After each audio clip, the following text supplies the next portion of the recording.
Afterword. Dear young brother, one afternoon when I was 15 years old, my mother took me to one of those restaurants with the burgundy vinyl booth seats and vintage light fixtures. The ones where everything smells a little wet, but the chicken wings are good. I thought this was just a casual lunch, but shortly after the food arrived at the table, my mother took a few slurps of soda, then blurted, "Jason, I know you're having sex." In that moment, my heart, shocked and nervous, felt like it had become a chicken wing, like it was being bitten into, then stripped of its meat, the bone discarded. Hearts don't have bones, by the way, but that's what it felt like. And before I could catch my breath, she tacked on, "Don't worry, I'm not upset with you. But there is something very important I need you to know." She set her cup down on the table, looked me square in the eyes. "Never forget that women are people, not furniture. They aren't sofas to be jumped around on at your leisure." Though she was dropping this on me in the context of a conversation about having a healthy relationship with sex, what she was actually telling me was far bigger than this talk, much broader than this mother-son moment over chicken wings and soft drinks. This actually had very little to do with sex and everything to do with respect. My mother was explaining to me that women of all ages weren't things. And I know that seems like an obvious point, but the reason she was telling me this, the reason she had to tell me this, is because so much of the world around me was saying otherwise. Music, television shows, movies, magazines, video games, politicians, teachers, preachers, coaches, fathers, uncles, grandfathers, brothers were all reinforcing this idea that girls and women were things that mattered only when attached to our thoughts about how they could make us feel good, feel better, feel bigger as boys, as men. And whenever there was any example of respect, it was usually a false respect. This idea that we should treat women preciously, treat them as if they're made of frill and lace, as if their value comes from their assumed fragility and not from their obvious humanity, which again has always been used to make us feel good, feel better, feel bigger as boys and men. And all that says to me, young brother, is that perhaps we should work a little harder at loving ourselves. If you've made it to this letter, I assume you've read Speak. I assume you've turned page after page witnessing Melinda's story, the silent torture, the blaming. I really hope the conversation around rape, sexual assault, and harassment at this particular juncture is a conversation you've been privy to either directly or indirectly. I also hope that consent is a word you have learned and are continuing to explore. But as I sit here working through the same things you're working through, I realize none of it is enough. It's not enough to just talk about it. It's not even enough to have read this incredible book. The real work has nothing to do with the people outside of you, and everything to do with the people, every poisonous, influential voice inside of you.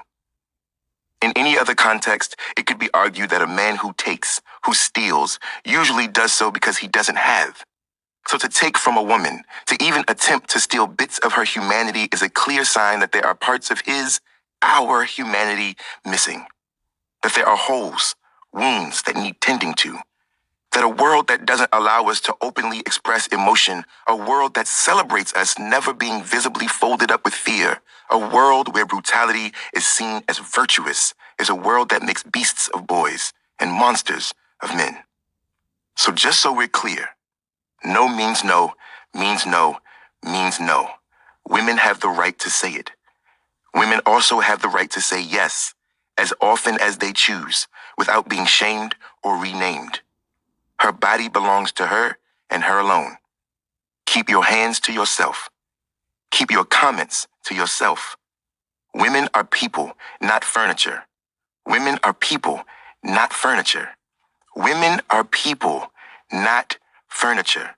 They aren't sofas to be jumped around on at your leisure. And also, learn to better love yourself. Learn to figure out how to fill the holes of insecurity and insignificance in more productive and honest ways. Check your friends, which means you may have to lose some. Fight for your own spaces of vulnerability. Again, check your friends. If they won't let you cry, let them fly. Remember, hearts don't have bones. Learn to apologize without any promises of forgiveness. Learn to listen, especially to girls who have been Melinda. Learn to hear. Sometimes the quietest voice is yours when lying to yourself. Because the more whole you are, the safer everyone around you becomes. It would be harmful and unfair for me to not recognize that there are young men who have experienced rape and sexual assault also. And to you, I say, sincerely, in no way is your trauma less than, nor should your experiences and pain be minimized. Wrong is wrong is wrong is wrong.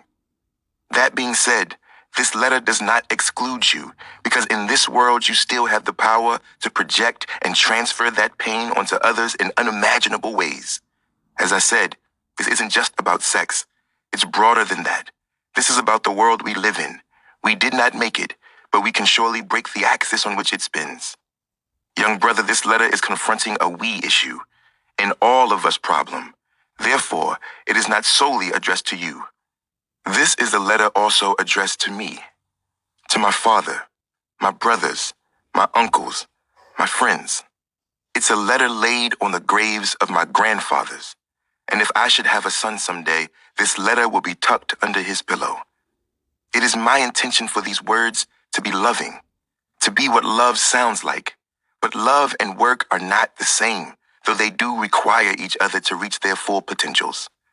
So now that you've read Lori Holtz Anderson speak, now that you've read this note, let's work to do better, to do more, to be better, to be more, to love much, much more.